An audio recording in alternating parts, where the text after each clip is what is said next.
Hi, thank you so much for inviting me. And I have to say, I'm a rather big fan of this Zoom because I've missed out on so many stanzas and coming to your wonderful things due to various reasons for not being able to leave. And so I think it's absolutely wonderful and some fabulous readings tonight.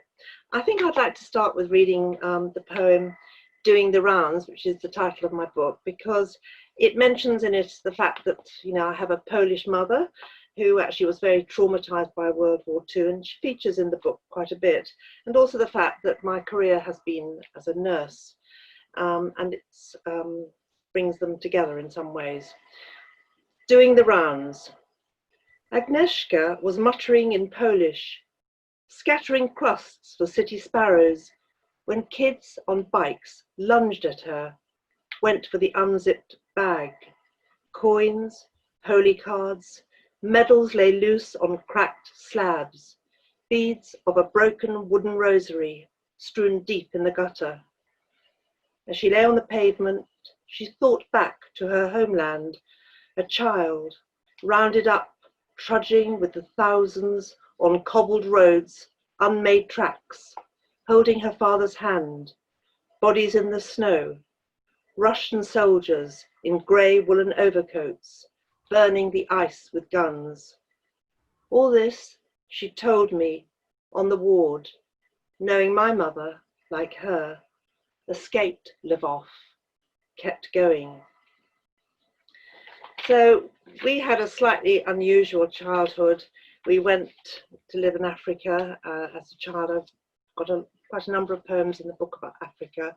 And so I'd like to read this poem, Lion in Chingola. And there is a translation from Bemba in it. It's only a couple of words, and it's translated to He's Beautiful.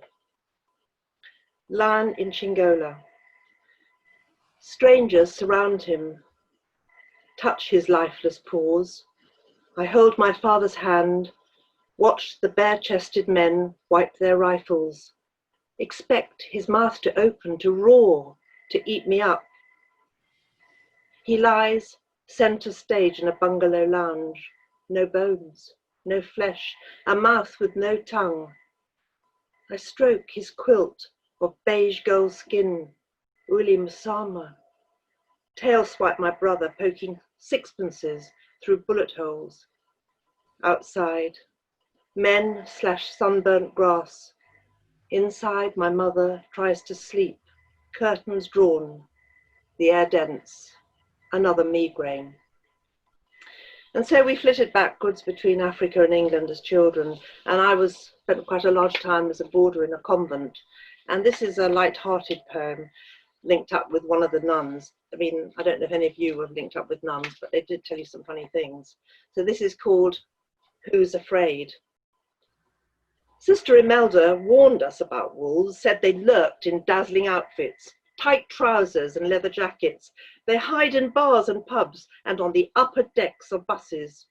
I believed her for years, never setting foot upstairs, footsteps lurking. Nowadays, I always ride on the top of a bus like a child on a merry-go-round. I'm not missing out anymore, knowing wolves were once everywhere, waiting to eat me up. Somehow, I don't think I'm tasty enough these days.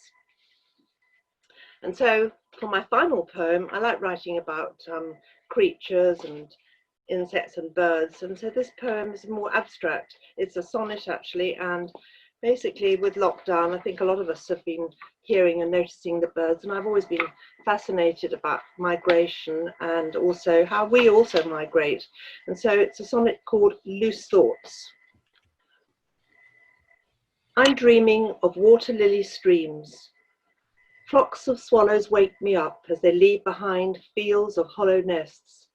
I'm told they've clocks inside their hearts, time ticking, time to remind these white-bellied, red-throat bluebacks to fly long distances, searching warmth across rough seas towards the Sahara, forked tails in an open sky, winging ways over and through the Pyrenees.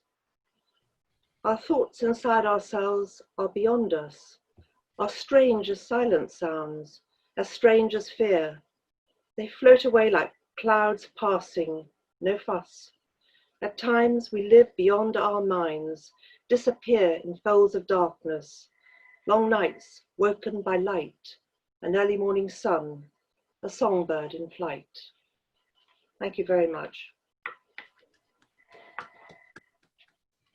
Thank you very much, Audrey.